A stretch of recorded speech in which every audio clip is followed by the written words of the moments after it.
2026 is actually smoother. That's good. A year and a month of practice. Yeah, it's taken that long. Well, actually, 16 episodes, because this is episode 17 to get it right. So here we are, rolling into the new year. OGA Athletics opening the Echo Chamber podcast. We got a special guest, and we got a full house here tonight too. So let's get into it. We gotta let the get into it first. After the song kicks in. Maybe listen to the whole thing. No. It is a classic, right? Probably the most used walkout song. Right? I'm not sure if he did another song after that it would even matter. Because this is the one everyone knows. So there we go.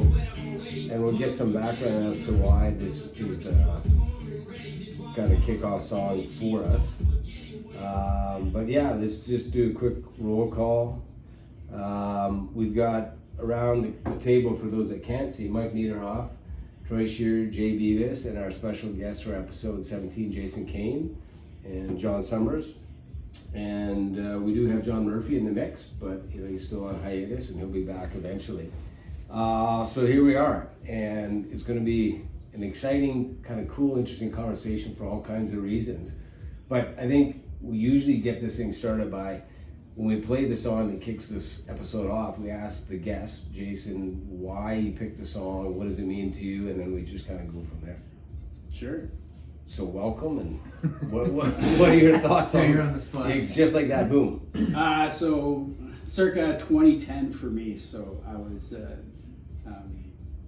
let's go back. So in 2010, we left Alberta, we left Calgary, and we moved to Oakville, Ontario.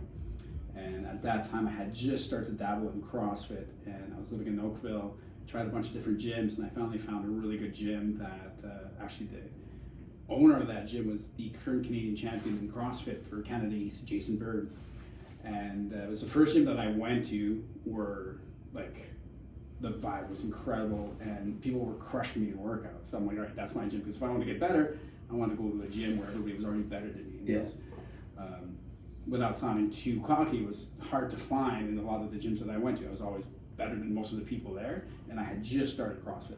That's not because of your background in any way, is it? I'm sure a little bit. Yeah. So Which now we'll get into, yeah. I joined this gym, and I went to the CrossFit game in 2010 as part of our team. So now I'm part of our team CrossFit Connection at the CrossFit Games in 2010, and I remember watching the top athletes go on the individual side. So like the teams are always like obviously a tier down from the individuals. The individuals are the top show. And I'm watching the individuals, and I was like, I was already 32 years old. I was a corporate guy in pharmaceuticals. I had 3 kids, and I was like, but I was watching them, and I was like, you know what? I bet you if I put a big effort in, I could be in the bottom tier of the CrossFit Games. Yeah. So then I doubled down on CrossFit that year, and when I was training, and I was starting to train more and more and more, that was the song that I trained to the most often. But then I started competing, and I started winning every competition. Every competition I did, I started winning, and then I started like winning every day in my CrossFit gym, and I was starting to just go up the ranks really quickly. And then I was getting to a point where everybody's like, Jay, you should have your own CrossFit gym. And I'm in pharmaceuticals, I got a big mortgage living in Oakville, I got like 3 kids. I'm like, how does this all work? And I remember listening to the song, and I was like, I feel like I have this beautiful opportunity right now to do something in the CrossFit space. That's so awesome. And I'm like, am I going to take this opportunity? Nice. And then sure enough, I ended up winning regionals. This is May 2011, so I won the Canadian regionals out east, which got me a ticket to the CrossFit Games. And when I picked up all my swag and my money and my check and all that stuff for winning regionals, back then it was the first year that Reebok became a title sponsor for CrossFit, which is a huge deal at the time. So this is like 2011 was the first year that Reebok was a key title sponsor, and so I talked to the director of Reebok, who's given us all the pricing, and I'm like, hey, I want to do career change. I'm in pharmaceuticals, but I think CrossFit's kind of like a big tidal wave that's about to break, and I want to be part of it. So he smiled at me. He's like, focus on the CrossFit Games. We'll talk once the games are over. So then my wife and I went to the CrossFit Games in California. I competed that weekend, and on this Sunday we sat down with the director of Reebok, and we chatted for a bit. He's like, how would you guys like to have a Reebok CrossFit gym. And we're like, yes. And they said, you can put it anywhere in Canada. And we were living in Toronto at the time, and we're like, anywhere in Canada. So he's like, let's go back out west, because my parents were in Calgary. Her parents, she's from Saskatoon. Okay. And so we looked at a couple places like Winnipeg, Edmonton, Vancouver, but everything pointed to Saskatoon, because back in 2011, the economy in Saskatoon was just blazing. Like, you know, potash and everything was doing so well, farming was doing so well. And really, CrossFit is all about disposable income. Like, you want to go to a place where cost of living is low and people have good income, so then there's lots of disposable income, and Saskatoon fit that bill. Plus we had lots of family here, so it's like we rolled the dice, sold everything we had in Toronto and moved to Saskatoon, and then decided to open the first ever Reebok branded gym in Western Canada. That's awesome. And so where is that located? All right, so our gym's on the north end of the city, just kind of like Miller and 64th. Okay, were you always at that location? Yeah, same location for 14 years now, almost 15. Wow. Back to 2010 and the CrossFit Games, how new was CrossFit then? Oh, new. Like, what people are doing in CrossFit now compared to what they were doing in 2010 is like the best girl in CrossFit now would have probably won the men's division in 2010. Like, it's night and day.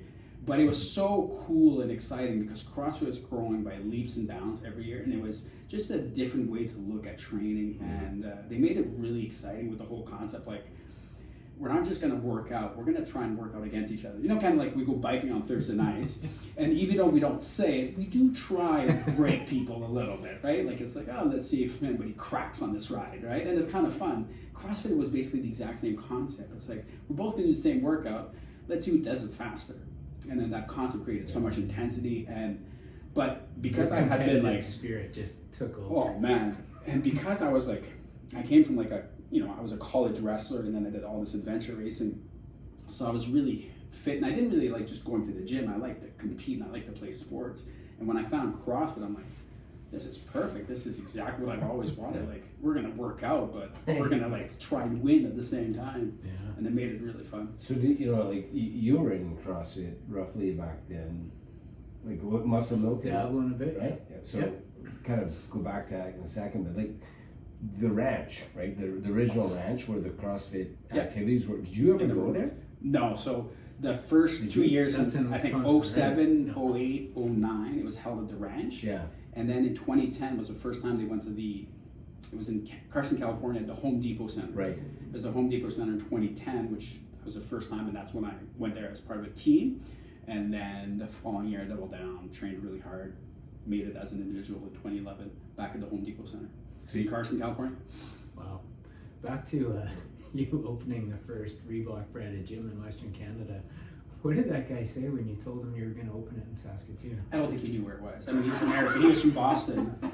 So anything out of Toronto or Vancouver? Yeah, so they already had a guy in Toronto and they had a guy in Montreal. So they did want someone out west. Yeah. And I was like, can we go out west? He's like, yeah, we prefer if you went out west because we don't have any exposure there. And bringing it back to OPT, what you said, we thought about Calgary because that's where I did my university and stuff. But OPT was already there, and CrossFit Calgary was Very really saturated well already. and it was really, and I just felt like Saskatoon was just this beautiful opportunity. So we decided on Saskatoon. Yeah, That's awesome. but we were already the third CrossFit gym to open by the time we opened in Saskatoon. Really? Yeah, because Synergy was the first, and they opened in 2008, and then CrossFit Brio opened up in 2010, and then we opened up in 2011. So what was the relationship with Reebok? Because there's a whole story about Reebok's involvement in CrossFit, which is That's true. right? It was almost like a Netflix documentary about that. Yeah. So what was your experience with it? Because you were at the very beginning. Yeah, when it all so started. we were one of the original. So there ended up being, I think, just 7 of us that were branded Reebok CrossFit gyms across Canada. And then CrossFit said no more because they didn't want like this special group of CrossFit affiliates that were separate from CrossFit. They wanted everybody to just be CrossFit and not Reebok CrossFit. But for us, it was great because it gave us like instant credibility and legitimacy, right? So when you come to a new market, nobody, even though I had won the Canadian East Regionals and I'd gone to the games, CrossFit was very not well known, and I wasn't very well known out west. So when I came here, it added like another layer of credibility, and it really helped. And our gym exploded. So in November of 2011, we weren't open yet. And our house in Toronto, which was a very expensive house that we had in Oakville, was on the market. It wasn't selling. I have 3 young kids, like a newborn, a 2-year-old, and a 4-year-old.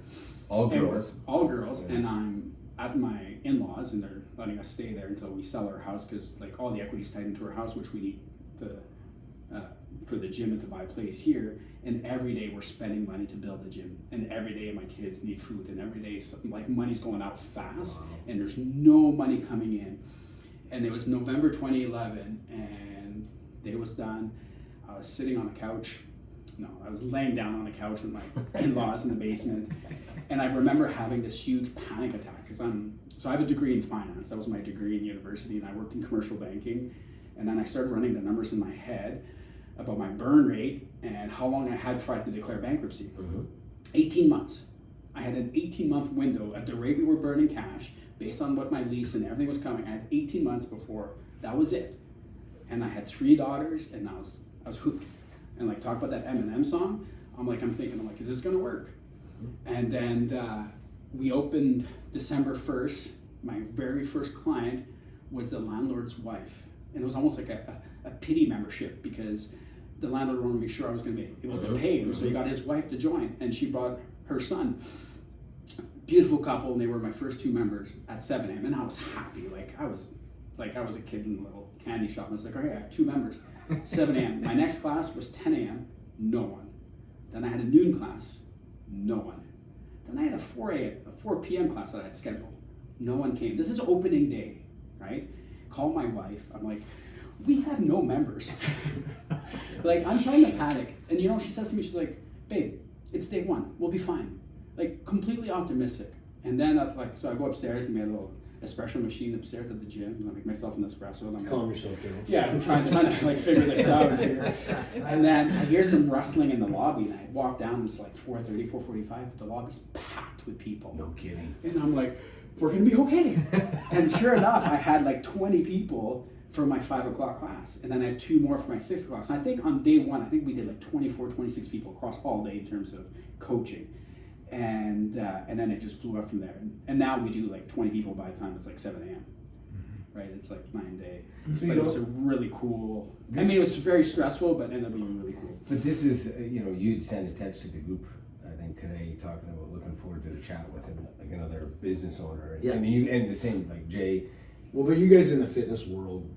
But the principles are the same. When you guys open up O'Shea's, it's day 1, and I'm going to come, right? And I just want to throw it back to you guys. This meshing of the passion for athletics to put your livelihood on top of that, most people can't do that, right? Literally most people can't do that. It's either a passion or it's a side thing. You stay as a pharmaceutical rep and you integrate your athletics. Because most people can't figure out how to make it work, and certainly on the athletic space, you guys have done it for decades. They did what, I had an opportunity to open a drop zone as a professional skydiver for a long time, and I actually did not take my opportunity. I missed my shot, but I didn't want to turn my hobby into my business, and you guys successfully did that. I'm an entrepreneur, but no, I didn't take that shot, and I think a lot of people don't do that very well. Yeah. To separate those 2 things, and it sounds like I know you did, and I had no other option. So. Well, yeah. Well, I really I literally had no other option.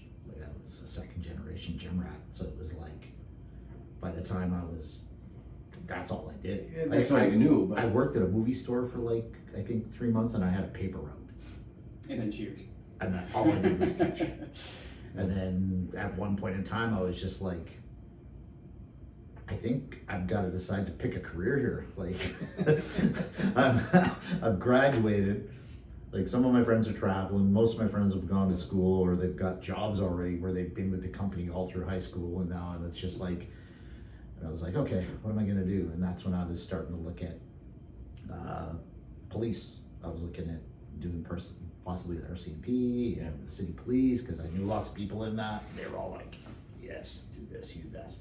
And then I had some of the people on the other side through the private protection arena that was yeah, we could put you to work probably. And so I was thinking of doing that at that time, and then my dad kind of just was like, you know, this is kind of starting to take off. I think you should really consider doing this as your living.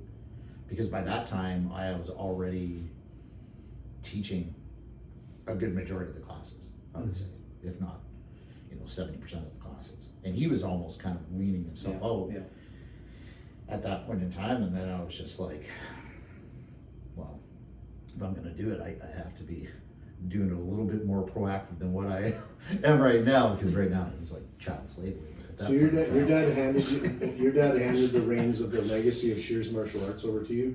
The thing that me and you have in common is my dad was like, I also think you should come and work for me, and it was a bouncer at the Albany Hotel. I mean, one of them sounds a little more, I don't think my father loved me very much to put me there, but it's all right. No, but that's so it was great. Like, I really didn't have now, I didn't realize it until COVID hit, that having another education in something would have been a good idea. Yeah, Like, so that was when hard. COVID hit, and we were treated basically they treated gyms like we were brothels. Like they were, there was I swear to God, they were opening up like a new weed shop every second week during that time. Yeah. You could And all the liquor stores were totally fine. And the liquor stores were doing great, but like a gym, oh no, you guys are filthy, breathing too hard on each other. So they restricted us. And then I remember, so little honesty point here. So I remember this is April 2020. So they shut us down March 19th, I think it was. March 19th, 2020. And I'm like, it's fine, it'll be like a week, right? It wasn't a week. And then every week that went by, like cancellations were coming in, and I can't blame people. They're like, yeah, we're gonna put our membership on hold, we're gonna cancel our membership. But the money that the gym gets and the revenue and the profits we get, the profits is what I pay my personal mortgage and buy groceries for my kids. If there's no profits, how am I gonna feed my family? And within 3 weeks, I saw our gym membership get cut in half. So my monthly revenue drops in half. So now we're like barely breaking even to cover, and I still have to pay all of the gym bills. So we still have to pay utilities and insurance and everything else. And the government had said, oh, they're going to help people out and so on, but we hadn't seen anything yet. And I remember like in a span of like 3 weeks, my business got cut in half, and it had taken me like, a decade to build it up to that point. And it took only 3 weeks to get cut in half. And I'm like, Jesus. And I remember I'd go to the gym every day because we had a full-time employee at the time. And since the gym was closed, I said, let's do a whole bunch of rentals to try and make the best use of the situation we can, because the gym's closed, so let's do some stuff. And I was writing a ton of personal programs. I was doing a ton of online programming to try and keep some money coming in. And we were running Zoom classes. We were doing everything we could. So I go to the gym and, run like a Zoom class on our, like from the gym setting, but just me and the screen and nobody else there, and doing whatever we could. And I remember I drove home, and it was like, after I had run a class, it was like, I think 11 o'clock in the morning, I'm driving back home, and I stopped and I just cried. Because I wanted to cry before I got home, because I didn't want my kids to see the pain that I was going through, because we were like, this was getting really tight really fast. Like your burn rate's coming through, and like the revenue's cut in half, and you're like, how long is this gonna go for? Like, what do they expect us to do here? So yeah, it was rough. But then we built it back up once again, and then next thing you know, we were off to the races. So one of the things that you just alluded to, I mean, you've been married, I think, for over 20 years. So we've been married for 22 years now. Yeah, and your wife's name, I know, but it's Rebecca, right? And I was just looking through you know her probably, but she's officially involved, right? Director of marketing, I think, that's right. all this. But she's been with you in this ride, and she knew you when you were a pharmaceutical rep. Yeah, she knew me. So my wife and I met because I was a bartender and she was a waitress, and she was really cute. And as a bartender, what is it with this group here? Like it just made sense. Your name's Jay, and you marry a tall tall bartender waitress. So she was really cute. So we would chat after work every day, and have a drink when the bar would close and the restaurant would close and stuff. And then we started dating while we were both still in university, and that's when we started dating. So she knew me when, You were a freak then? Like, she knew what she was doing? So she met me a month after I quit wrestling. So I had my last wrestling match in March of 2000 at the Canadian University Nationals. And then I quit wrestling. I was like, I'm done. I don't want to weight cut anymore. I don't want to fight. I don't want more cauliflower ear. I don't want more stitches. I'm good. Because wrestling is just literally a fight. And then got my face to heal so I didn't look like a guy who just got in a scrap. And then went back to my job because I always worked every summer to raise money for university. And then she had a new waitress that was hired while I was in wrestling during wrestling season.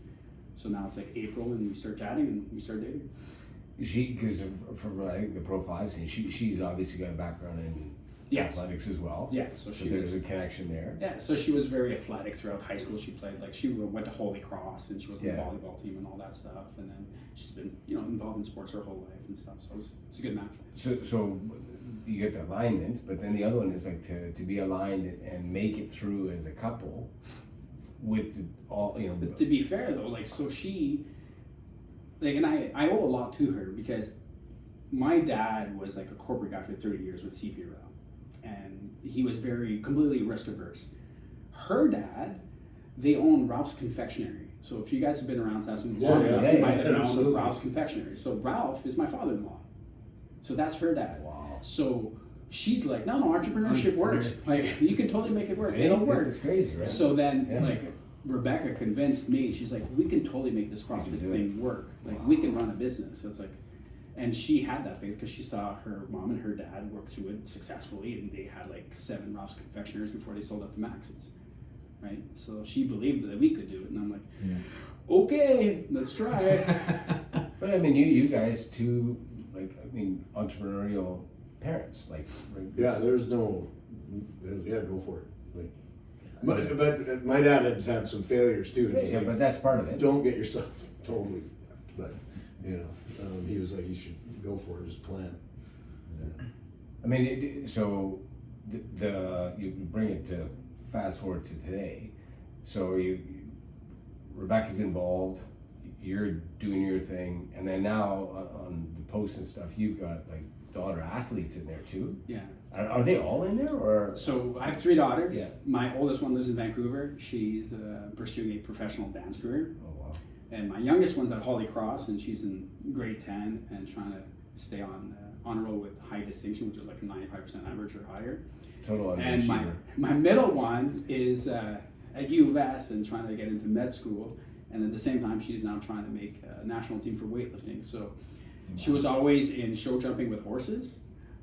That's where it's like her biggest passion, and then she realized like we basically didn't have the pockets to really support her dream to get to high levels in show jumping because it's. So she started picking up the horse. Lifting so then about 1.5 years ago, she's like, you know what, I think I might move away from equestrian a little bit. And then she started coming to like just CrossFit classes that I was coaching, and she's like, man, this is a lot of fun. And she took to it really quickly. And then I noticed like she was just like, obviously some genetics are at play, but she was like just blowing up fast. Like she was just putting on muscle like every week. She looked more and more shredded and bigger shoulders. And I'm like, hey, you want to try some weightlifting? Because I've had some really good success with weightlifting over the last 5 years. And she took to it and just been a So this is Sydney, right? Yeah, Sydney Cain, yeah. So now like we're off to Vancouver. Yeah, and now we're off to Vancouver in 2 weeks to see if she can qualify for her first junior national team. Wow, good for her.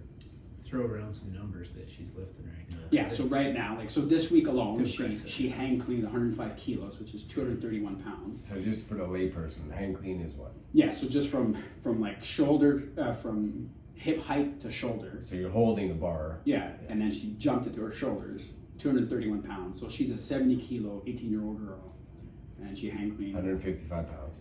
No. So she's 70 kilos. Yeah, she's 70 kilos, but she cleaned 231 but she weighs pounds. 155. Yeah. And she. Yeah, so she's squatting, so something easier for everybody to pick up on. So we work off 150 kilos for her squats. So she's squatting 140 kilos for reps now. So 300, like over 300 pounds, she can do it for reps on squats. Twice her body weight for reps. Yeah. Sorry, how old is she? She just turned 18. That's crazy. Right? Yeah, and she really she just cleaned and jerked, like last night she cleaned and jerked like 100 kilos again for multiple times. Like she's, yeah. So part of this is we talk about OGA. You asked a question off the podcast here. How did it all start and stuff like that? We got into it a little bit, but one of the things that kind of I think maybe has to be reiterated, like the vision statement around this is a lifetime of athletic pursuit is earn, learn, and to be shared. And so when I see this stuff in your family, you've got a lifetime of athletic pursuit, but you're not just holding it to yourself. I mean, it's bleeding out obviously to the community, non-family members, but family members. So how do you process that whole thing? Like, I mean, you've got this wealth of knowledge yourself, you're still active, you've got community, and you're doing the same thing in a way, right? Yeah. And now you've got your sons coming up. Mm-hmm. So what are the dynamics? You have Sydney that's in it, but does everyone else just kind of look at you as it's like a fit dad, or that you go away for your office, the coach, the business guy, like, because this is not like a corporate thing where you go, or your dad, for example, was in the railway, so it's very clear the distinction. He's out doing the railway stuff and he comes home. This type of thing is a lifestyle business. So what are the conversations at home or have been over the years? Well, when the kids were young, there was a lot of and they would come to the gym all the time with us. Like my youngest one probably spent the most time at the gym, because when we opened up the gym, the other two were already in like grade 1 or grade 2 by then, and she wasn't even in kindergarten, the youngest one. So she would come to the gym with us every day. And so when I played these songs, she's like, "Yeah, that's my childhood, because these were the songs we were playing at the gym all the time, right?" And so she grew up just around that environment, and she remembers like all her like OG members and coaches and so on. And it was just a beautiful environment for her to be around, and everybody really liked her. But the biggest thing we always talked about is just like it wasn't for the competition side, even though I really was like heavily focused on performance and competing and trying to get athletes to compete at the highest levels in CrossFit and in weightlifting. Our focus was always like being active for health and eating a certain way to give you energy. So our kids have never had an issue with we're never concerned about their junk food or their alcohol intake or anything like that. And they're all lean and muscular young girls now. And it's because they understand they want to be fit, they want to be healthy.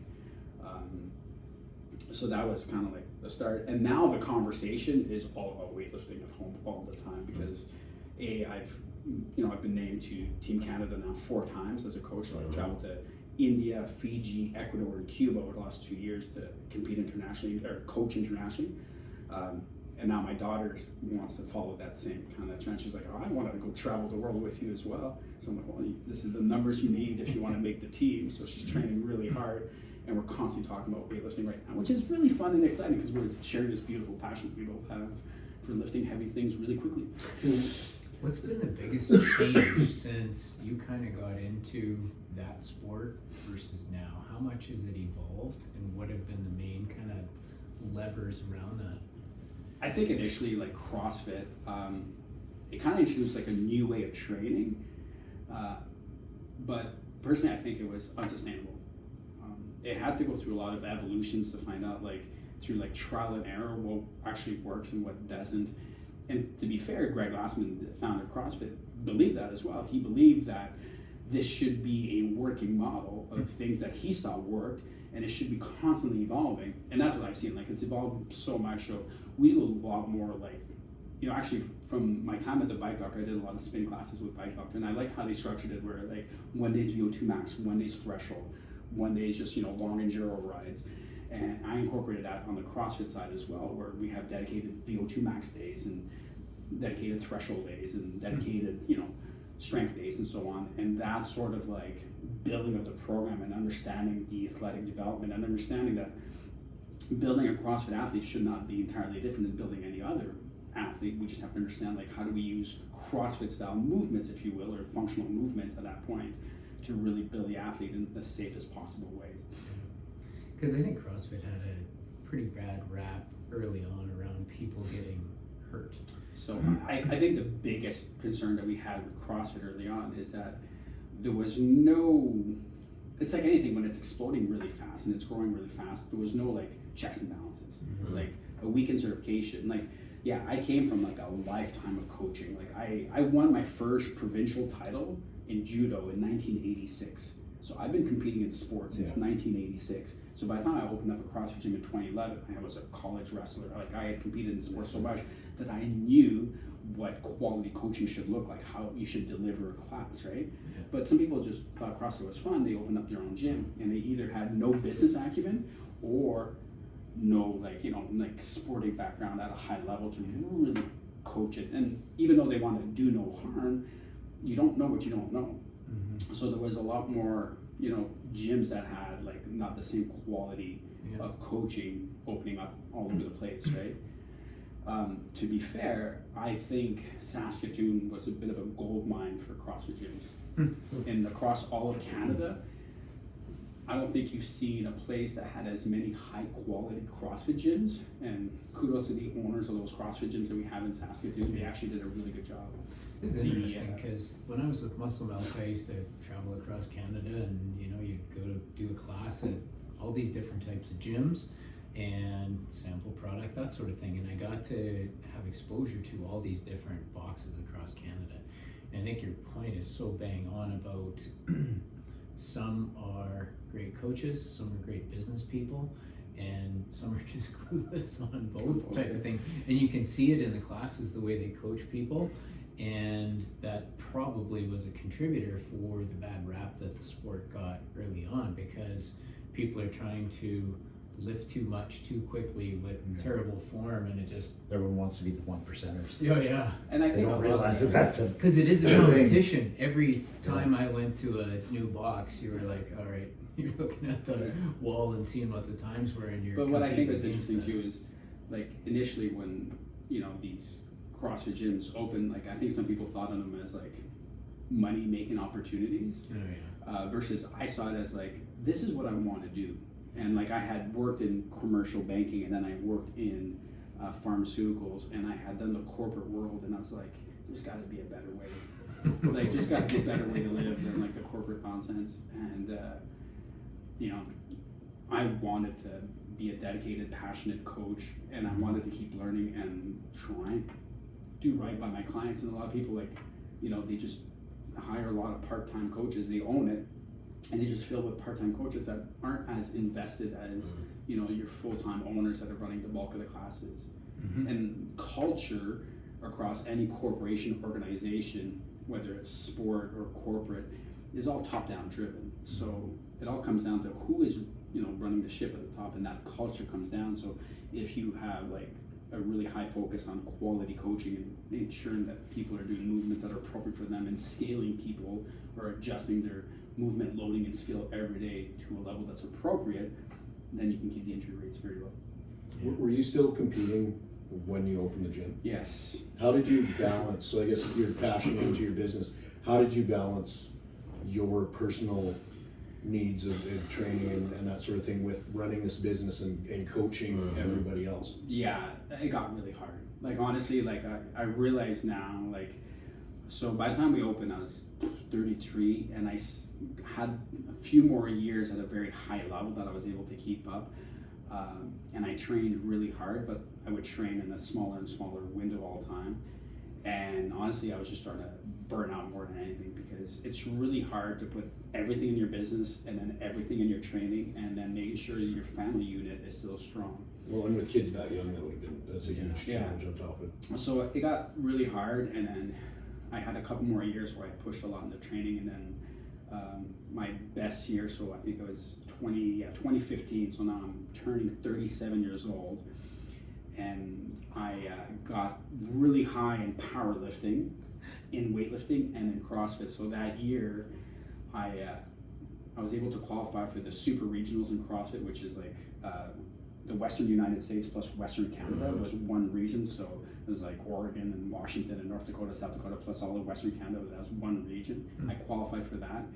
I qualified for the Canadian National in powerlifting, because at 80 kilos I could squat just short of 500 pounds and deadlift, you know, 550 type thing. So I qualified for that, and I also qualified for the Canadian Senior Championships in weightlifting. But because I qualified for all three, the national championships and the regional championships were all around like April and May. So I put all this emphasis on like my strength, and then I got through the first level of CrossFit that got me to the quarterfinals or whatever they called it back then, and then I qualified for the super regionals. But then I had to fly to St. John's, Newfoundland to compete at the Canadian Powerlifting Championships, which is pure strength and no fitness. And then fly back, and then I had like a 4-week window to try and ramp up my fitness as fast as I could, show up at regionals, and that year we were in Seattle, so I was competing in Seattle, and I was probably had the biggest squat of all the guys on the floor competing that day, but it did me no good because the heaviest thing I got to do was like snatch 230 pounds that whole weekend. Everything else was like way more fitness oriented, and there was like there was a part that was like a mile run or something, and I was dying on a mile run because I had spent all my time on strength training, and I was 37, about to turn 38, and the competition was over, and I was having a beer and a burger with my wife, and I'm like, I think I need a break, like I'm burning out, like my whole body was aching, and then sure enough, the minute I said I was going to take a break, I took a few weeks off. I was playing basketball with my buddy, who was a terrific CrossFitter, Aaron Parker. He's a cop here in the city. He's just an incredible athlete. Playing basketball with him, tore my hamstring. That was like my first significant injury.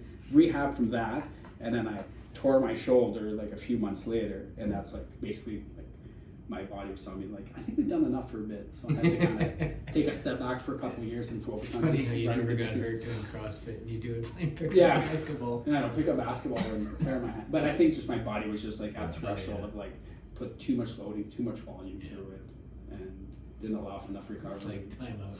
And I remember we were like, this is my last competition, and I'm not faring so well now. Like I'm the oldest guy on the competition floor, and Rebecca's like, she was talking to some of the other athletes because we had known each other for years. She's like, she's like, Jay's having a tough time this weekend. And the guy said, yeah, it's because in the CrossFit sphere, he's like 1 million years old. And I'm like, yeah, that's right. I mean, they were all like 22 and 23. Brent Frykowski was just getting into the picture, and he became like this world phenom superstar athlete. But I was competing against him, and he was like 22, and I'm like 37. Oh, yeah. So it's like, okay, I gotta. I was going to take a ask, step back. kind of going back, you were talking how Saskatoon, about the coaching and the quality. Do you think that's because the coaches that were here supplemented their CrossFit gyms with their other skill set background? Were they just all, like I'll say Chad he's powerlifting. Is it not the primary like synergy? They do a lot of that there? Not so much. I think Chad was a personal trainer, and the biggest thing that I think that Chad had going for himself was his thirst for knowledge and education. Like he really was keen on always learning, Yeah. which made him run. And he was the first and the biggest, and he did a really good job of building the ecosystem of CrossFit in Saskatoon, because he was holding these big competitions called the Richard Beat Down back in the day, and all that helped CrossFit. And then Jocelyn Riley and her husband David Riley, Those are the people at Brio. yeah, Brio, they did a terrific job of building their community, and they were really big on community and movement quality really early on, and they did a really good job, to the point that Brio ended up with 3 gyms at one point. But then those spin off to CrossFit Ashford, which is what we have now, which were initially members of CrossFit Brio, and they started their own, and they kind of broke up and said, we can stand on our own. And then Jason Schrin came from the Synergy, and then he opened up CrossFit 150 by the airport, and and he's a very dedicated coach, and everybody says great things about him as well. So we've ended up just with good people in the right places, doing the right things, and at times, as a community, as a greater CrossFit community, I think we worked well together. I think the time we came the closest to being all together was during the first years of the Be Like Bruce Fitness Festival, when we did some stuff for Bruce Gordon. If you guys remember Bruce Gordon, so we did that fitness festival, and all the CrossFit gyms really came together. But of course, we're all competitors, and we're all competing for the same, group of athletes that want CrossFit. So there's always been a little bit of which I think competitive is healthy to a certain degree, right? I think you have to have that.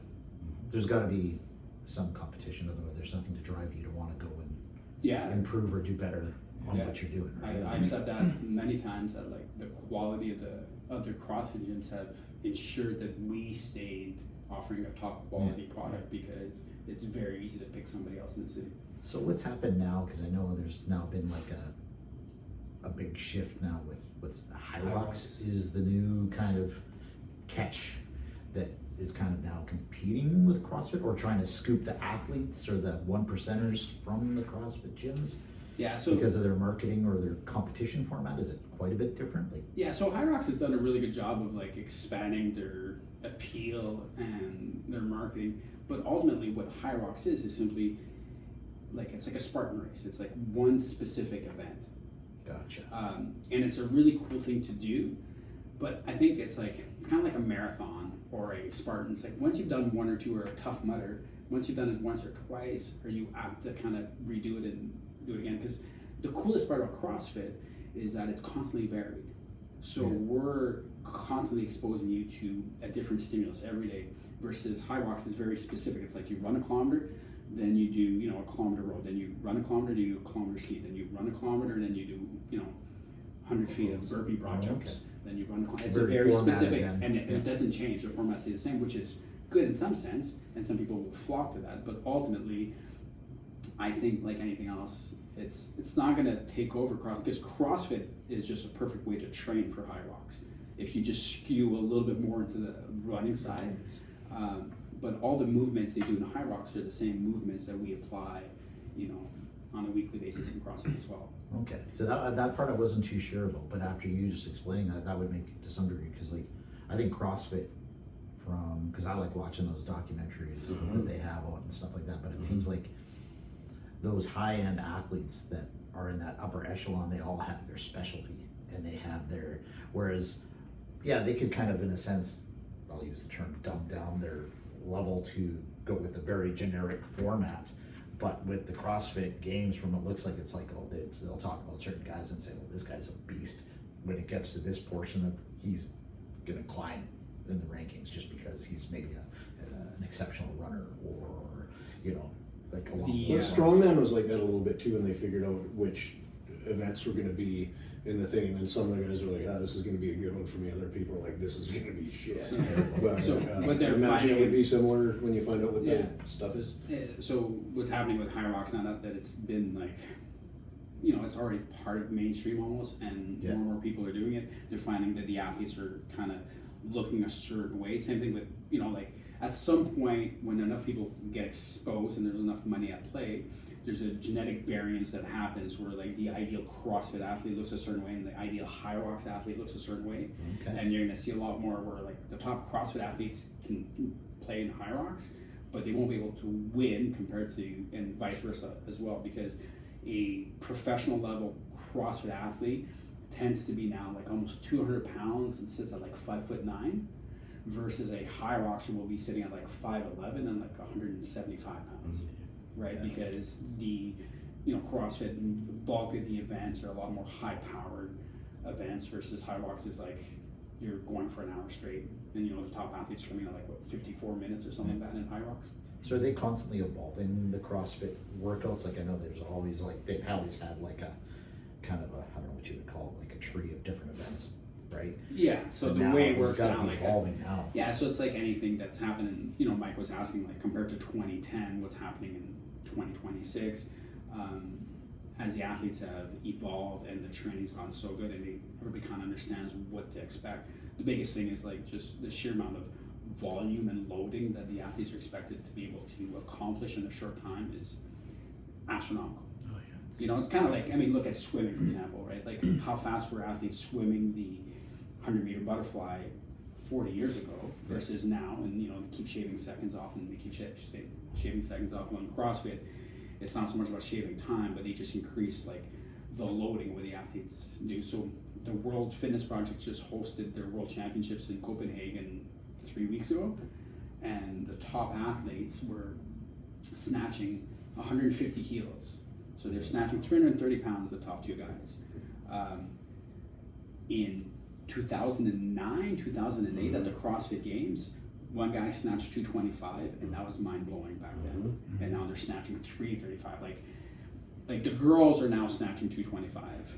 Like that's what I mean. Like I said, like the top girl now could probably win the CrossFit Games back when like OPT was What's winning. driven that Yeah. most? Is it the training people are doing, nutrition, or supplements? Being from Sweden, Iceland. is it Iceland? Thor's daughter, someone's daughter, someone usually. Yeah. So I think a couple things. So Magnuson's over there. if you look at a couple things like just participation rate, so in 2011 was the first year they had the Worldwide Open. That year, that's the year that I ended up winning the Canadian Regionals. That year, there was 24,000 athletes in the entire Open. So that's across 2 age groups, or not 2 genders, right? 24,000 people in total, which was a big competition. 24,000.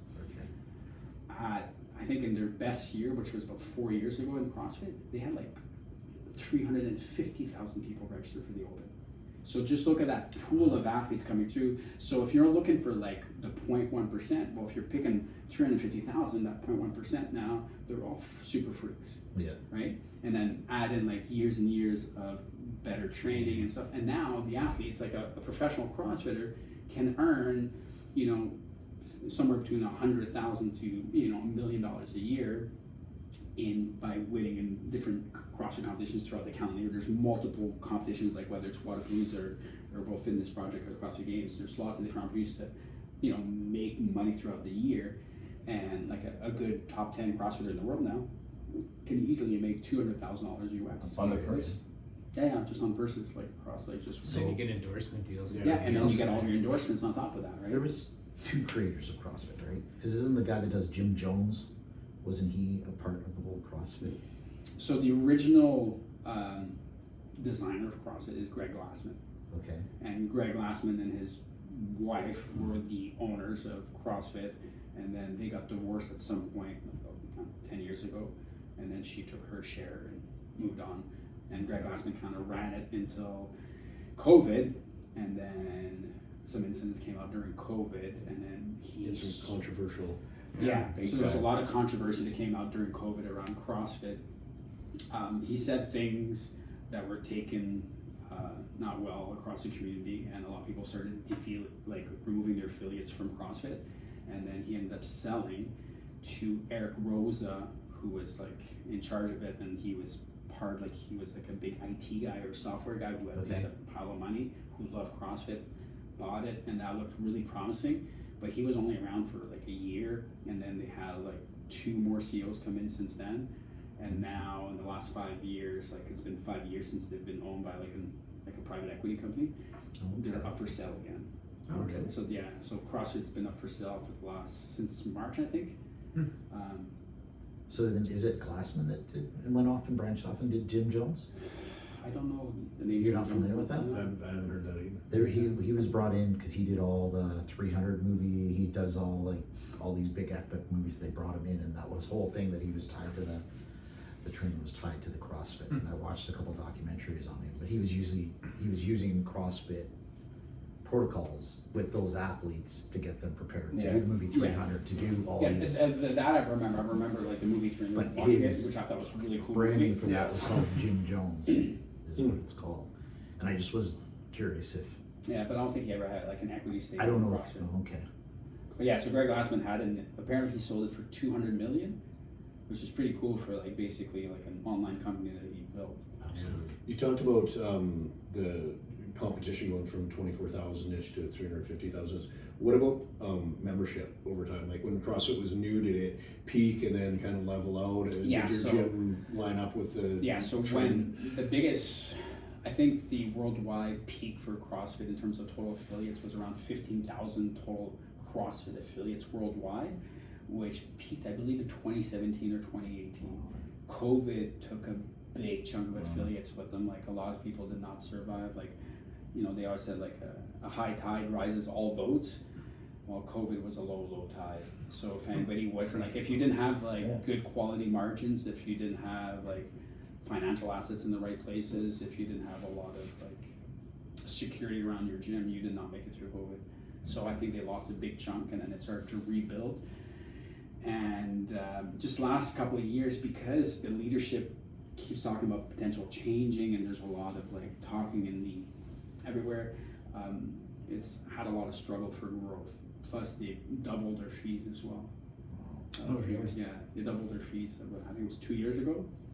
So our yearly affiliate fees were doubled. So you're paying a license fee to use the name? Yeah, so the way it works with CrossFit is we're all standalone businesses, and we kind of operate on our own. But in order for us to be allowed to use the name CrossFit in our gym, we have to pay a licensing fee to CrossFit once a year. And we have to keep ourselves and our coaches, our certification instructors and so on. Yeah. I just got an email today that mine expired. I was a level 1. Yeah. And I did it online during COVID. So your comment earlier about coaches taking a weekend class, I did it during COVID and got qualified and everything, but it just expired today. So I can't coach you anymore, Troy. But this point, it kind of leads me to ask this question, which is, like, CrossFit as a name is a commercial entity, but you, Jason Cain, as to what you do is not. Like, meaning you're literally what we define as an on-guard athlete. Like, you've earned this opportunity to take advantage of the commercial side. Whether you have CrossFit as the name or not, I mean, yeah, there's a commercial component, okay, but at the end of the day, what you provide to your clients and in the community isn't going to change whether you have the name or not, right? Correct. Like, you're the legit side. So to me, this is where eventually it all settles out back to whether it's the Scheer family, right? Like, legitimately, you can do UFC and all this kind of stuff, but at the end of the day, you're either a legit MMA family or a martial arts family, or you're not. It's the same thing, right? So all these things eventually shake out where you can see the quality. So that's one point I think is fascinating, because it's happening in the world in all kinds of industries. But the second one is, it kind of comes back to that if you're left with the legitimate players, then the question always becomes, okay, let's say in the world of athletics, with you and your background, if you were, because there's the title of the fittest, and you had that at one point in Saskatchewan. Yeah, it was Fittest in Saskatchewan back when I won the Fittest in Saskatchewan a few times, actually. Right. So, but just the concept of the fittest, and we were just talking, for those that obviously didn't hear before the podcast, but this whole group, except maybe Troy and I, do biking, and so there's always a discussion about level of fitness. But CrossFit, in some way, was to try to kind of get to the core of, like, is that the fittest athlete on the world? Right. But if you know it, like you do, you get into this element that there's technical elements that you have to be good at. So an underpinning of this Olympic lifting. So Matt Fraser shows up, and he's got a background like you in Olympic lifting. And there's technique, it's physics, right? To move and all that kind of stuff. And you can put up big numbers if you're a good Olympic lifter. So I've always struggled with this concept of, and you're the guy to ask, but do you think today, and then we've got an MMA, or a martial arts guru here that spawns these types of fit people. Do you think that CrossFit, for those that can't see it, Troy tries to figure out who we're talking about. Yeah. But CrossFit, that particular style, is that producing the fittest athlete in the world? Recognizing, right? You've got Ironman and triathlon. You've got mixed martial arts athlete. You've got pure wrestlers.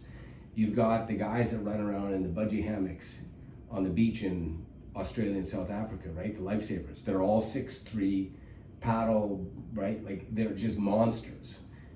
Is the fittest athlete sitting in the CrossFit pool, in your opinion, today?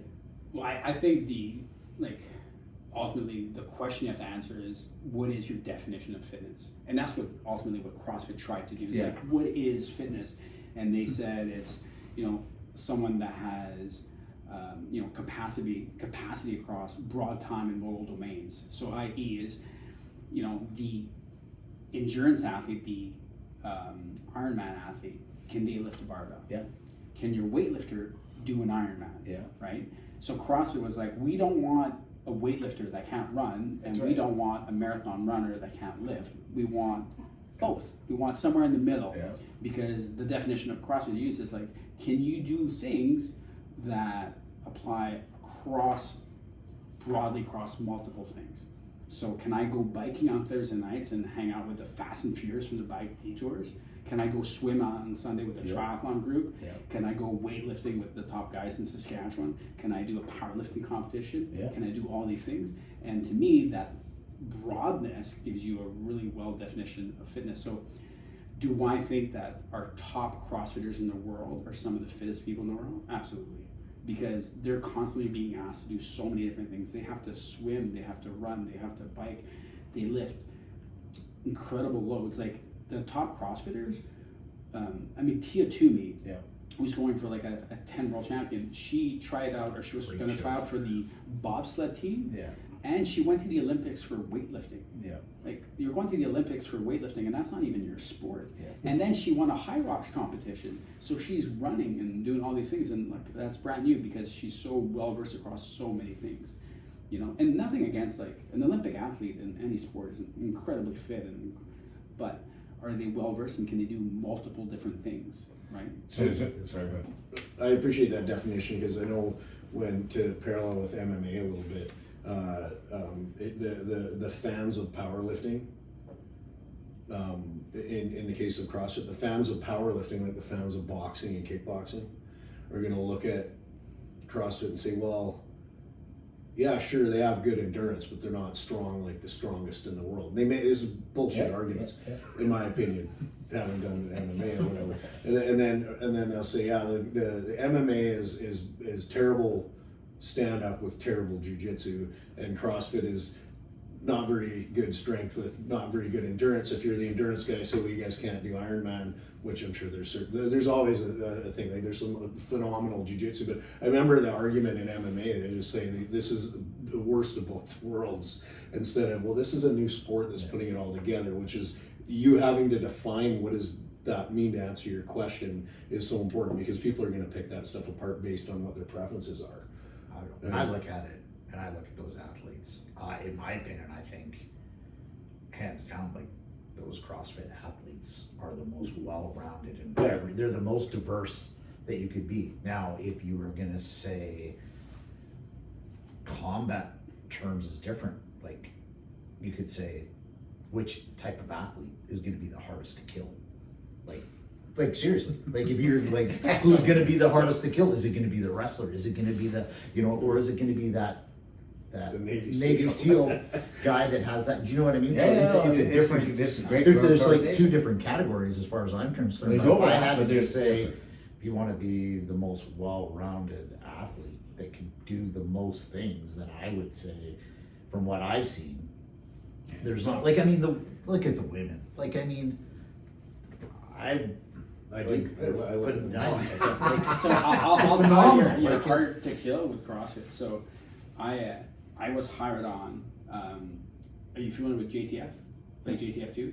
So No, JTF. I'm not. So Joint JTF, Task Force. Joint Task Oh, yeah, Force. yeah. They're like Navy SEAL Team 6 of Canada.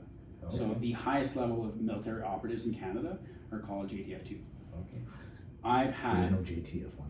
I've had yeah, I don't know. They just jumped into it. I had 6 candidates come to me, and I'm never allowed. Like they're never allowed to.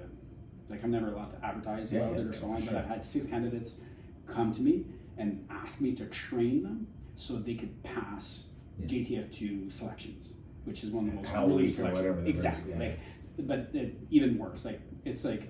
Because I remember once I said, "Oh, it's kind of like Navy SEALs." They're like, "No, like there's Navy SEALs and Navy SEAL Team 6. It's like the highest of the highest. It's Delta like Force or yeah, whatever. exactly right." So, and using CrossFit methodology plus everything I know from my life experience, my success rate with those 6 candidates is 50%. 3 of them actually went on to be full operatives of JTF2. Really? Yeah. But this is also right. So And then that shows like the talk about hard to kill, because the way I train my top, and I train them the same way that I trained Aaron Parker basically. Yeah. So Aaron Parker was one of my top CrossFit athletes, and the way that I trained him is the same, very close to the same way I was training my JTF2 guys, because I knew it worked. So now you, as you wrap this conversation up, right? Because now you're getting to the point where this is a great case study. You took people that all have the same kind of athletic capabilities, physical capabilities, whatever, vying for that thing. 50% of them made it.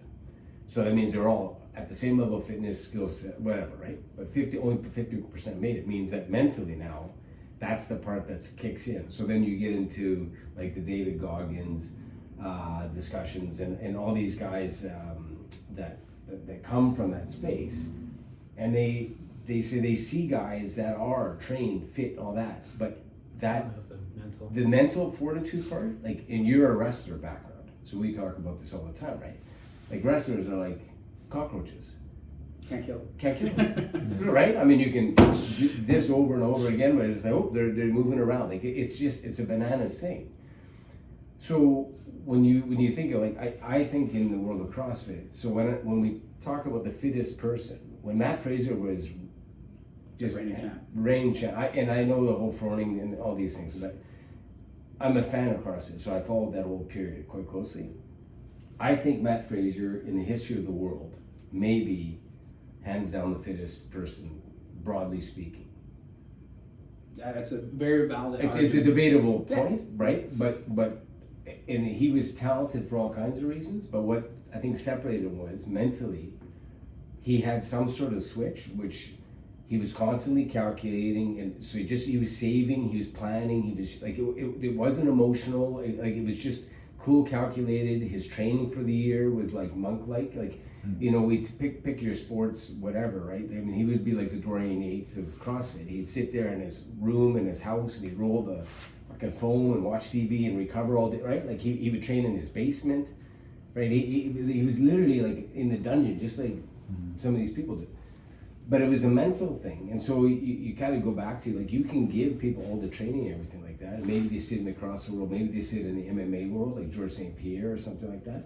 But there has to be a mental part. So when you think I was going to go with, when you have all these athletes now that are so well versed in nutrition, all this, how do you see that person, like, mentally? What is that person? Like, what is it that you identify in them to become the it person? Because do you build it? Yeah, maybe you're building, because you've got a track record now. Yeah, so I think like training grit and so on is still something that can be trained, right? Like what you're basically talking about is like perseverance, grit, tenacity, that competitiveness. There's a part of it that can be trained, but there's a part of it that's obviously innate as well. Like some people are just naturally a bit more competitive, and some people are creatures of comfort. Like once you push them out of their discomfort, like they don't like it very much. And some people, like, they will do anything to win. And when I was early in my career, like I would be willing to like suffer greatly if it meant victory. And those are the people that, like, you know you want on your team when, you know. When did you first figure that out, Jake? Oh, very young. Yeah. Like I remember, like very young, like you find out that like you like winning. I would say though that quality, that kind of hidden grit, that kind of, I think that's a derivative, or I would say it's really a discipline, right? I think when you have that kid or that guy, like, I mean, for you guys to go and do, that's a certain type of discipline to go out. Like when you guys went out and it was like a storm or whatever, and I was like, fuck, no freaking way, man.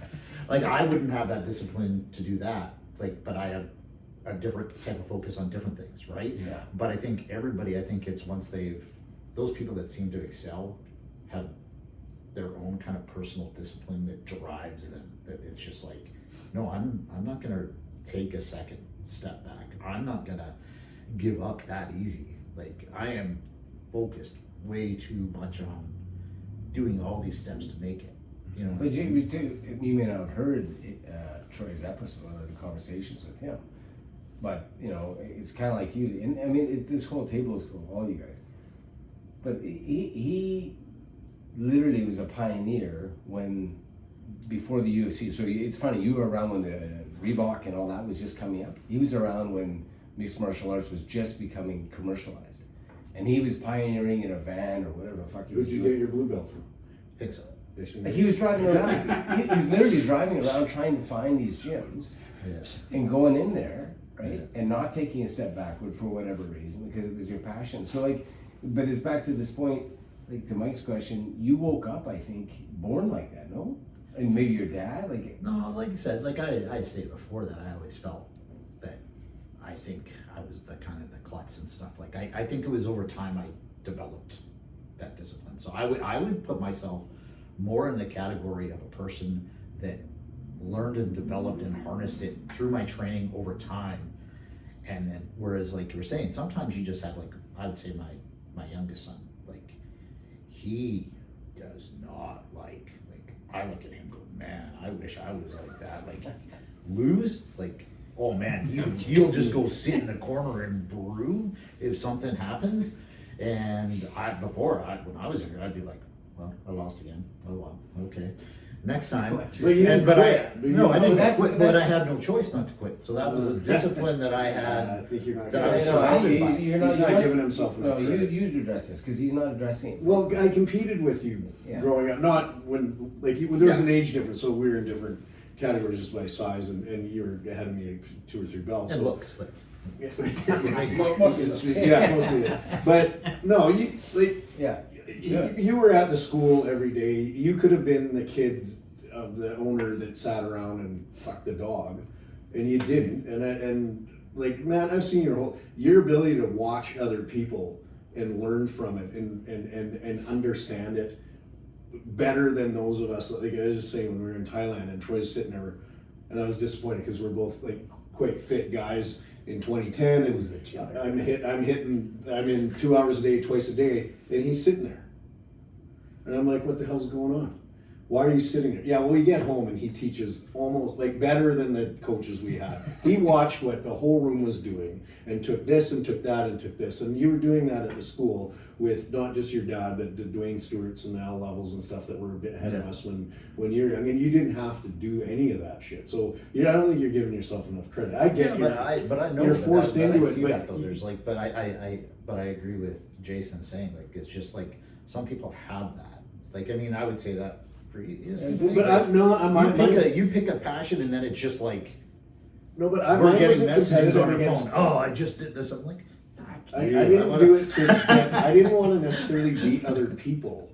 I wanted to do it because I have a question for you after this. Like I wanted to do as much of it as I could all the time because my brain just was there. I'm like, win or lose, I don't care. I just want to keep doing this. And winning was nice for sure, but I want to keep doing this. I wanted to have a say. Like I wanted to put my time in, put the work in, and have some because we talked about imposter syndrome on this, and try to earn my place. And it takes a long time for some of us. But my argument is it a grind if you want to do it all the time? Like there's people out there. Tyler Seawack hates training, loves the result. Well, I like the training. And then sometimes the result could be either here. So it's a bit, I think it might be different, like the results driven grind versus the whatever. And I think the three of us in particular, and I can't speak with you guys, have a different way of that drive. But I was going to say your drive, that not wanting to lose, did you get told by your parents and peers like that, it's just, man, you got to calm down, you're doing this too much, to cool it, or were you encouraged? No. My mom wanted me to quit wrestling very early because she was scared I was going to get hurt, but I think it was just a caring mom. My dad doesn't have a competitive bone in his body. He didn't really understand like the whole concept of like pushing into sport. It was just really like, and I can see it like genetically, like it's from like my mom's side of the family where they're really competitive. But even like building the CrossFit gym, like I wanted to build something really good, and I wanted. Early on too, I wanted to showcase that I could develop athletes from the ground up that were exceptional. I always wanted to, and I wanted to prove that I could build, like I take a lot of honor and a lot of pride in showing that I can take someone that has like, for example, I took a girl who had never touched a barbell ever. She had quit dance, she knew my oldest daughter from dance, she had never touched a barbell. We introduced her to weightlifting and we worked with her slowly. 20 months later, she was Canadian champion. That's right? impressive. And and I think that's really cool to show that like you can do it from the ground up. Yeah.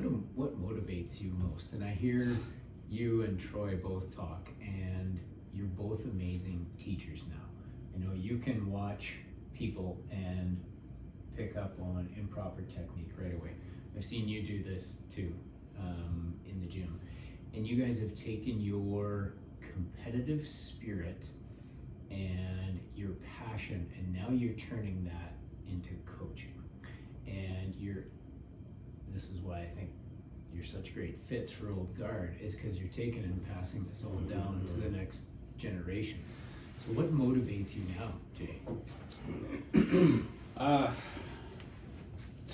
And to be fair, like I feel like I've accomplished a lot. And we were talking about like the imposter syndrome. Like I no longer feel like an imposter. Like I feel like if you look at my resume, You finally got there. You know, He's got the badge. yeah, but I do, you know, and like my single biggest motivation now is like I want to get to the final mountaintop, and that's the Olympics.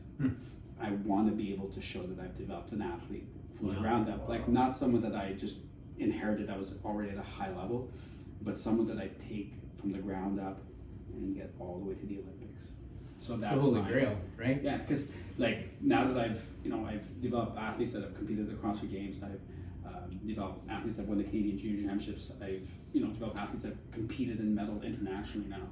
So the last little thing now is like, okay, I want to have an athlete compete at the Senior World Championships and then to the Olympics. Those are like the last little. Do you have any of those in your portfolio right now? Well, I had, I've had 2 girls make a national team in the past 2 years, which is why I've traveled so much, which has been really cool. And now I have another girl who just qualified, and my daughter's attempting to qualify. So I have 2 that are in the mix and 2 more that are growing my pool, because they have to make junior national teams and youth national teams if you ever hope to make them all the way to the Olympics, right? Like it's kind of like stepping stone, right? Like if you're not playing triple midget or triple A midget in hockey, you're not going to make the NHL, right? So it's kind of that's the same concept. So not to put too much pressure on my daughter because I know she's going to. That was. But I'm like, That's so funny. the Olympics are in 2 years, and then in 4 years. So our goal is in 6 years from now is to potentially be Olympians, which would be a really cool honor and a nice little icing on my cake. No kidding.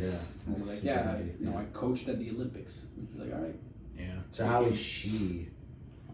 Does she know? Obviously, like, does she know that this is the plan? Because I feel like that would does be a now. hell of a weight to have. Like, I mean, she's already moving a lot of weight, but then to add that to it, that's like, we might as well add 1,000 pounds. So to be fair, my this daughter, she wants to not only be in medicine, but she wants potentially be like a sport medicine specialist. Like she wants to be a specialist within medicine. And she's like, well, if we're going to compete, let's see how far we can take this. And she wants to go to the Olympics too.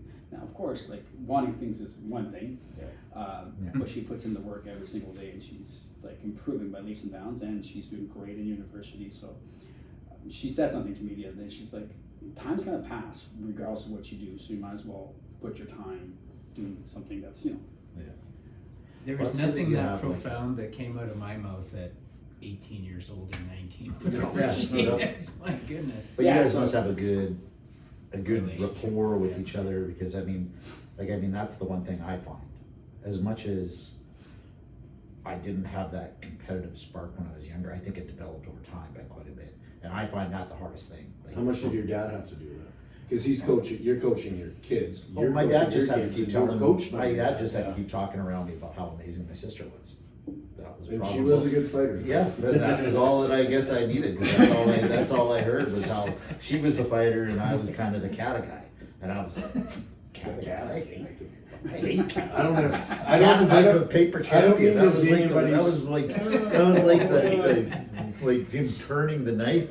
Well, So- it's an extra dirty one. I don't mean to disrespect you, but I don't ever remember you being that good at cat. I know, man. Wow. You weren't known for cat. All right, before we actually crush Troy's soul here, and mindful of the time, I think one of the things that's cool, you talk about honesty when we get together and chat like this. Where you were going, I just wanted to flag this because to become in the Olympics, and now that you're talking about coaching, and then let's get real, you're talking about your daughter. The Olympics, particularly for weightlifting, how are you going to tackle, where I'm going with this, the PED piece? Yeah, so one of my favorite group to train are junior females, exactly for that reason. In the world, the amount of PEDs that are being used is growing. Yeah.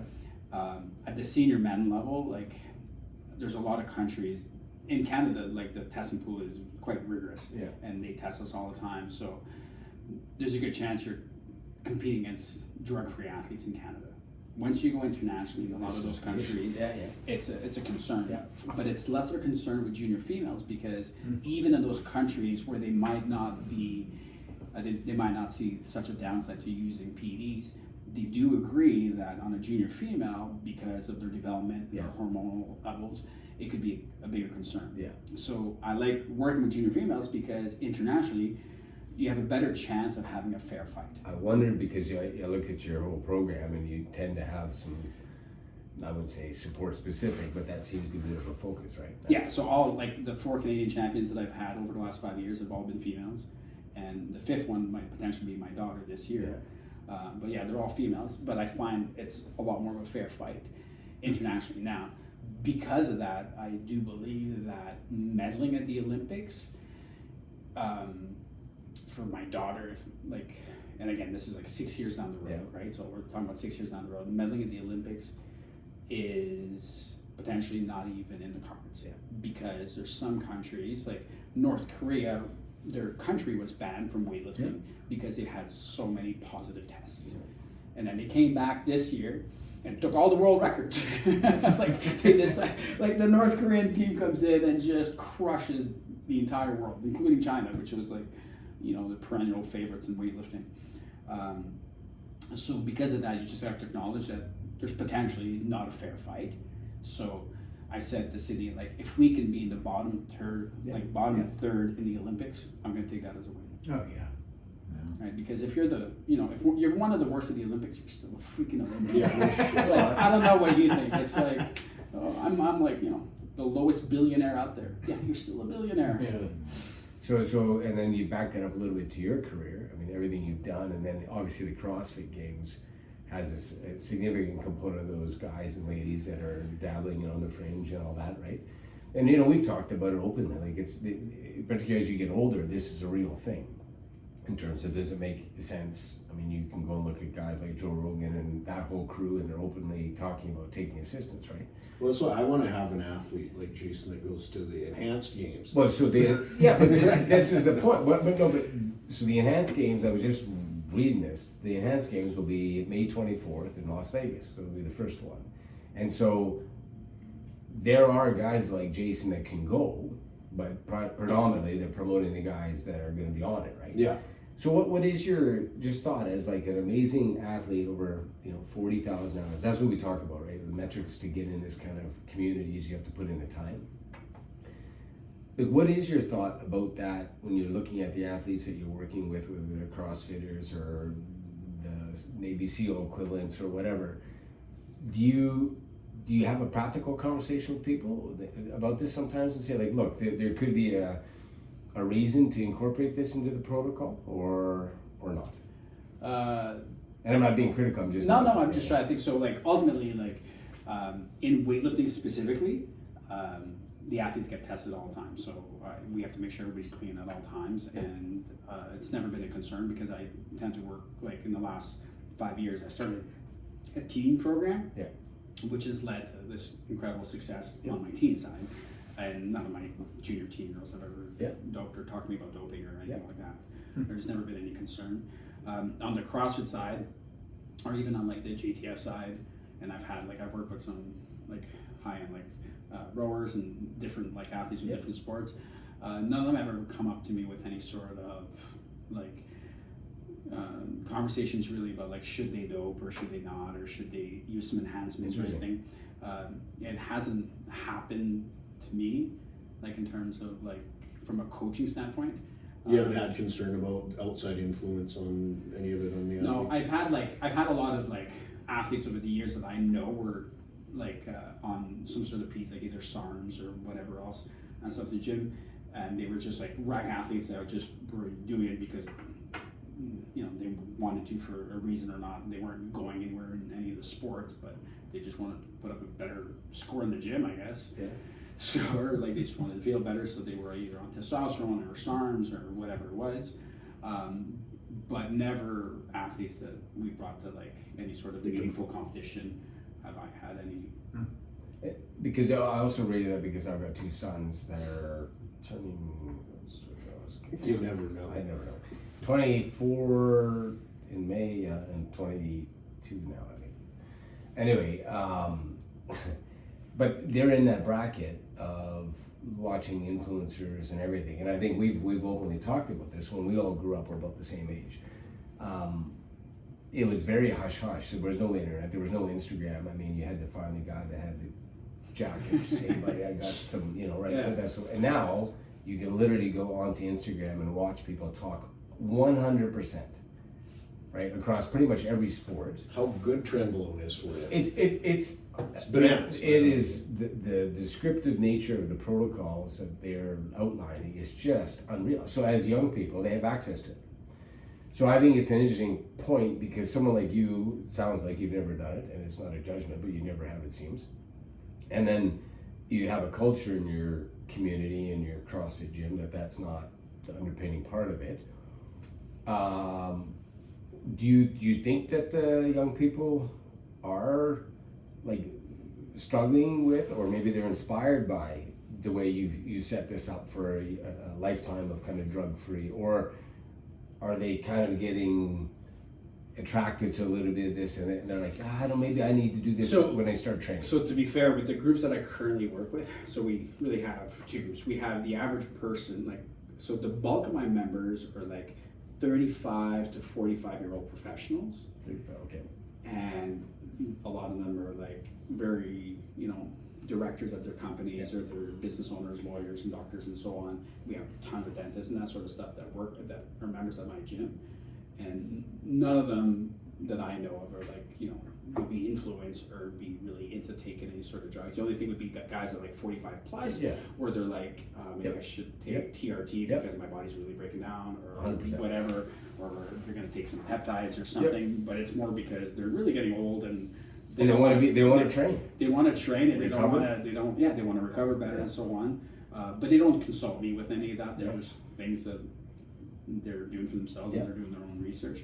And the group that I train that's competitive tend to be junior age athletes. And as soon as they're like close to being national team, they're all in the drug pool. So there's no way. They know their path to success. They decide. And like you get a 4-year ban like that. They pop at least one person, I'm gonna say every year in weightlifting. There's probably one person that gets popped. And they get tested like regularly. Like we just held Western Canadian Championships here in November at the Fieldhouse. And I think they tested 4 athletes at the Western Canadian Champs. So like they test regularly.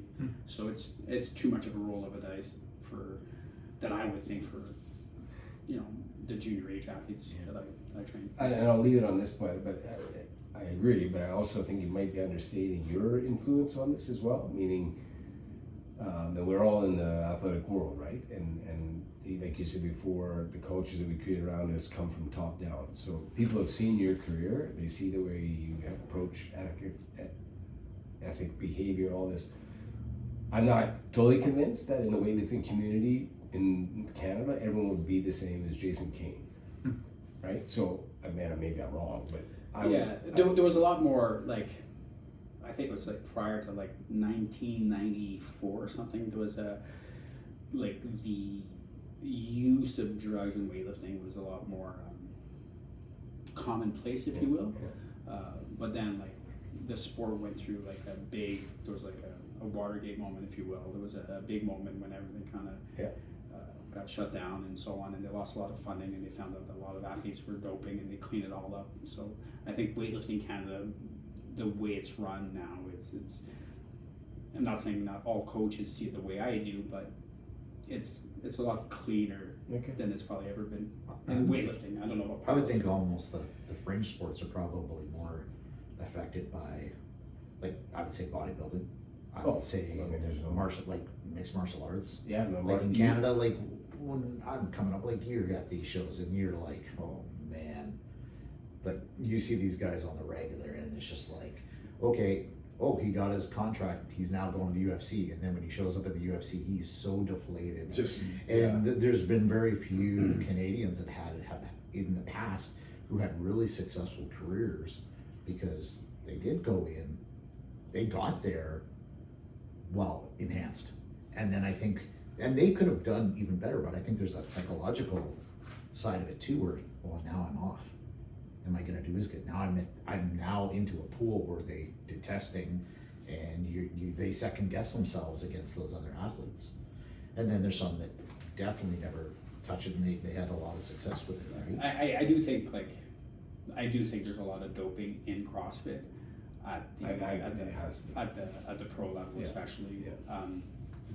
It's just recovery though. I mean, at that level, it's a way to put in the volume of training CrossFit at that level requires. Yeah, to be fair, like the volume of training that pro CrossFit athletes do, It's bananas. I was like, wow. Oh, yeah. It's, I mean, it's Like, and maybe like, because when I was still trying to hold on, when I was like, mid 30s, and I was trying to hold on, I was like, the biggest thing I couldn't do is recover.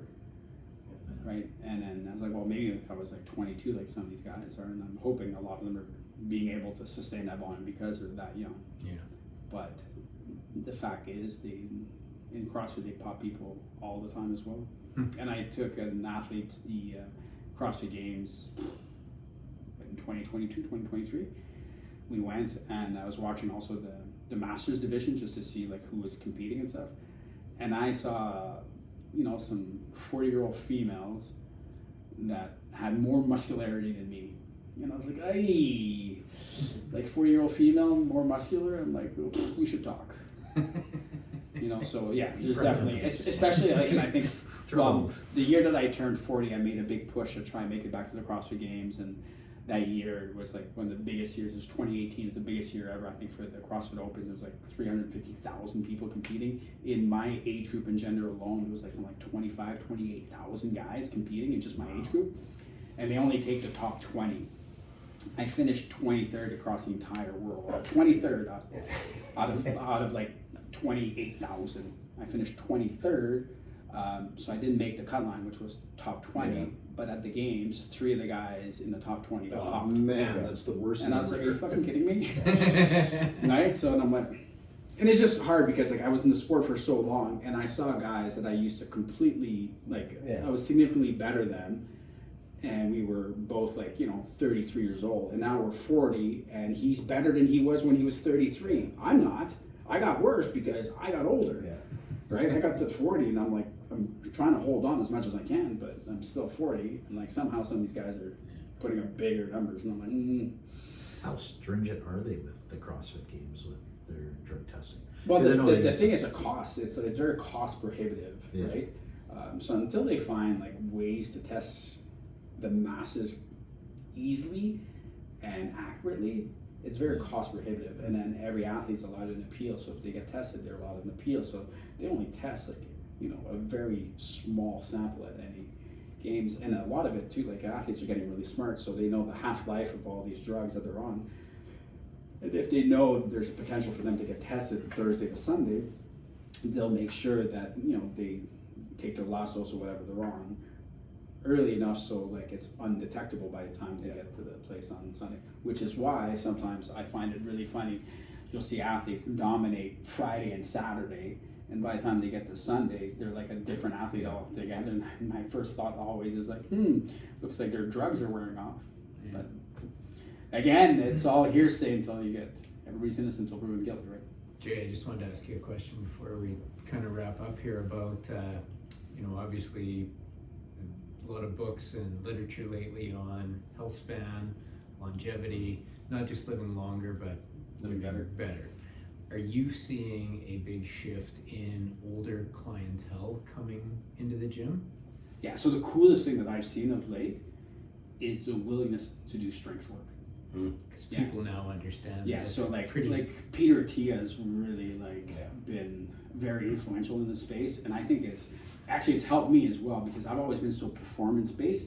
But now that I'm getting close to 50, you're doing some zone 2 stuff, is that what you're saying? So now that I'm close to 50, I'm looking at this how do I ensure that I get to my 60s feeling great, right? So I can keep doing stuff, and it's okay if I'm not as focused on actually winning things and performing, because I get so much joy out of seeing my athletes do well, and it's feeding my competitive side. So I don't need to compete anymore as much because I'm I'll watch my daughter compete, and I get more fun out of that. And now I'm really focused on my own longevity and my own health span. So what I'm seeing a lot more is a lot of, especially females now, they're no longer scared of weights. And even in CrossFit, using heavier weights in a CrossFit workouts they no longer fear it. They see it as like highly beneficial for their own long-term health and development, and it's great.